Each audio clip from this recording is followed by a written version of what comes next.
Okay. These are always interesting because they require a little bit of art. Full playoffs, full postseason now, we're talking. This includes the Super Bowl.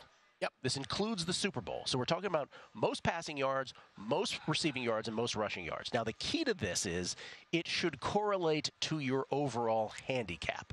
So if you believe, for instance, that the Dallas Cowboys will get knocked out this week, like Drew said is a possibility, you're not going to want to bet Dallas players. The key here is to figure out which teams are going to play the most games, because that will obviously give you the upper hand in what is just a counting stats betting in what are counting stats betting markets, receiving, rushing, and of course passing yards. So Dallas, if you feel like they're going to win this week against Green Bay, then they're going to advance in the divisional round no matter who they play and play San Francisco in the championship game. That'd be 3 games for Dallas. Same way with San Francisco and Baltimore. If you think they're going to win their division round or their championship game and play a Super Bowl, you might sort of bend your bets towards players on those teams. You get the idea. And so, with that as a backdrop, let us discuss passing yards first. And it's part of the reason why you see a Dak Prescott at the top of this market, That's right? Because there is not the assumption, but if a team playing this weekend, right, if they were going to get to the Super Bowl, would play one more game, then, the 49ers or Ravens. And so that's exactly right. That's why Dak Prescott is plus 360, because the assumption is that he will play in 3 games. They're a big favorite this week. They'll be a favorite next week, and then the assumption, right, based on markets, would be that they would be a road dog in a championship game. Now, remember, things could break in a way where they end up with a home game in the championship game. Remember, there's reseeding and all this. If San Francisco were to get knocked out, there's always that possibility. So Dak is the short shot at plus 360. Josh Allen is at 5-1. He's the second short shot. Patrick Mahomes plus 550. You got to think that the Chiefs, if you're going to bet Patrick Mahomes here, you're going to also have the handicap that the Chiefs are going to advance well past this week, one would assume.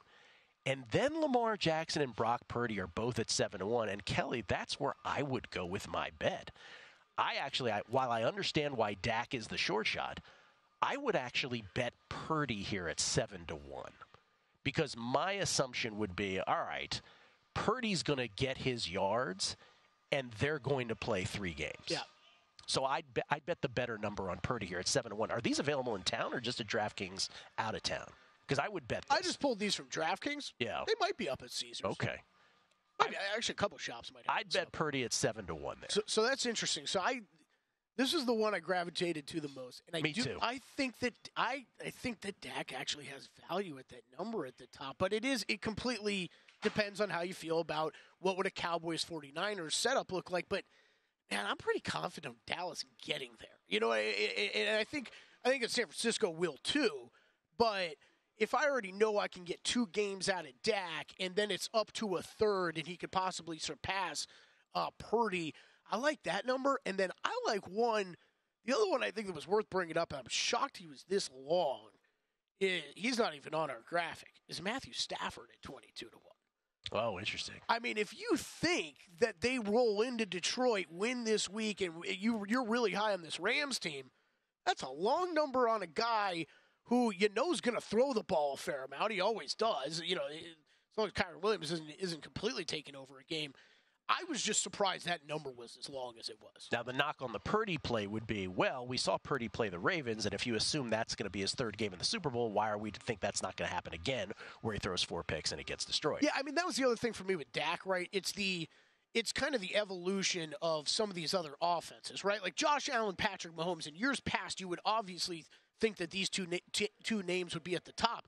Okay, Josh Allen's Patrick Mahomes hasn't had receivers the whole season. Like right. I think it's going to be a lot of Isaiah Pacheco running the ball and not as much on Patrick Mahomes. And I just don't think they're going to play enough games. That too. Right. And Josh Allen kind of the same thing. I think they're a better team when they're focused more on him running in the running attack and they know on that team. Yeah. Exactly. And then Lamar, it's the same sort of thing, right? So it keeps going down. You're right. Brock Purdy would be the next guy I would even consider, just from how many times he's going to throw the ball. And again, it should all be correlated to your overall handicap, because if you think the Detroit Lions are going to go on a big playoff run, you should be betting Jared Goff probably as well.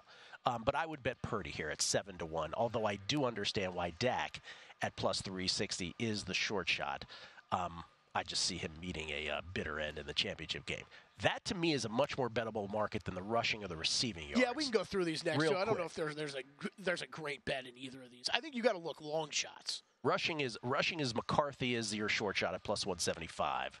Is there another guy on there you would? I just don't think so. So we have, and I'm going to mix up. Sorry, I'm screwing crew. I'm not trying to screw you up.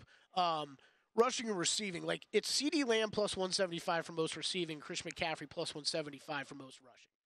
I think it makes a lot of sense. Yes and yes. I think it makes a lot of sense. I'm not running to bet either one of those, though, because you're talking about needing these guys to play multiple games to get this home. So I wouldn't play either one of those. I think you could only look long shots in both of these markets. If you thought the Dolphins can overcome their depleted defense, Tyreek at plus 650 would be juicy. Yep. If you think that. Stephon Diggs, we saw him get worked back in a little bit more of that Buffalo offense last week. If you think the Browns are going on a run, Amari Cooper at 13-1, might that be something of interest to you?